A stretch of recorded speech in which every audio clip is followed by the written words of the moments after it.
പറക്കുന്ന കാറുകളുടെ കാലമാണ് ഇനിയുള്ളത്. അഥവാ ക്വാഡ്കോപ്റ്റർ എന്ന ഡ്രോണിന് ഒരല്പം കൂടി മാറ്റം വരുത്തി നമുക്ക് പറന്ന് യാത്ര ചെയ്യാൻ പറ്റും. അതോടൊപ്പം തന്നെ ഈ ട്രാഫിക് ജാമിൽപ്പെട്ട് എത്ര മണിക്കൂറുകളാണ് പല പല സിറ്റികളും ചെലവഴിക്കുന്നത്. അതിന് പകരമായി ഇതാ UAE-യിലും യൂറോപ്പിലും പല രാജ്യത്തും ചൈനയിലടക്കം പറക്കുന്ന കാറുകൾ പ്രത്യക്ഷപ്പെട്ടിട്ടുണ്ട്. നല്ലൊരു കാറ് വാങ്ങുന്ന വില കൊടുത്താൽ മതിയോ, ഒരു വിമാനം വാങ്ങുന്ന വില വേണമെന്ന് ചോദിച്ചാൽ ഒരു 5 മുതൽ 7 കോടി രൂപ വരെ നിങ്ങൾ മുതൽ മുടക്കിയാൽ ഒരു പറക്കുന്ന കാറ് നിങ്ങളുടെ വീട്ടുമുറ്റത്ത് എത്തുന്നത് അതിവിദൂരമല്ല.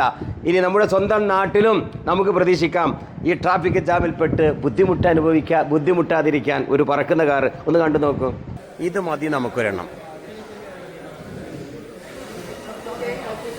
എന്താ സാധനം! അത് വേറെ, അത് കോട്ടയിലെ ഡ്രോണ്. എന്താ സാധനം! Super double. അതായത് ടാക്സി ആയിട്ട് ഉപയോഗിക്കാം, സ്വന്തമായിട്ട് ഉപയോഗിക്കാം, പ്രൈവറ്റ് ജെറ്റായിട്ട് യൂസ് ചെയ്യാം.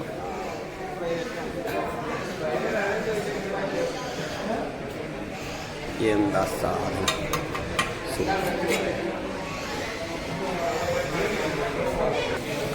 രണ്ട് പേർക്ക് സുഖമായിട്ട് യാത്ര ചെയ്യുന്ന ഒരു ടാക്സി.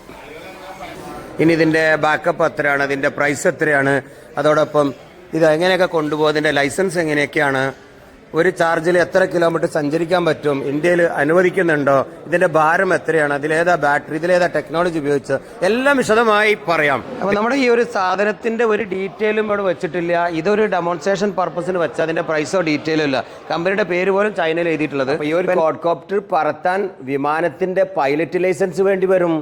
അതുകൊണ്ട് തന്നെ വലിയൊരു സാധ്യത ഇവിടെ വേറെ വരാൻ പോകുന്നുണ്ട്. ഡ്രോൺ പറത്താനുള്ള ലൈസൻസ്, ക്വാഡ്കോപ്റ്റർ പറത്താനുള്ള ലൈസൻസ്, പൈലറ്റ് ലൈസൻസിൻ്റെ പ്രത്യേക ട്രെയിനിങ്, അങ്ങനെ വലിയ ഒരു ബിസിനസ് സാധ്യതയും മുന്നിൽ കാണുന്നുണ്ട്. ഏതായാലും നമുക്ക് പ്രതീക്ഷിക്കാം, കാത്തിരിക്കാം.